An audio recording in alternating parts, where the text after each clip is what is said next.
তারা স্পেসিফিক কিছু জিনিস জানতে চেয়েছিলেন।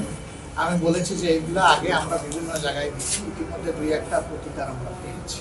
আমরা আশাবাদী থাকতে চাই যে আমাদের ইন্টারনাল মেশিনারি তারা এটা করবে, কিন্তু তারা যদি ফেল করেন আমরা এটা পাবলিকের কাছে সবার কাছে দেশবাসীকে সর্বাত্মক সহযোগিতা করার আহ্বান আমরা জানাচ্ছি। আমরা আবারও বলি, আমরা সংস্কারের পক্ষে, অতএব আমরা হা ভোটের পক্ষে। আমরা সে জানি সারা দেশবাসী সংস্কার চাই, তাদেরকেও আমরা অনুরোধ করবো আপনাদেরও অবস্থান দলীয়, যাকে আপনি ভোট দিবেন, কিন্তু দেশের স্বার্থে আপনি রেফারেন্ডামে হা ভোট করবেন। দেশের প্রত্যেকটা ক্রেডিবল ইলেকশন আমরা পার্টিসিপেট করেছি। একটা নির্বাচনে শুধু আমরা বয়কট করেছি, এটা ছিল 1800 নির্বাচন, যে নির্বাচনটাকে মিডনাইট ইলেকশন বলা হয়।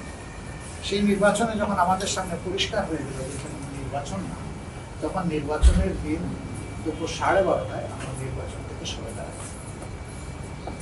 আমরা এবার মনে করি এই ধরনের কোন পরিবেশ সৃষ্টি হবে হতে দেওয়া উচিত না।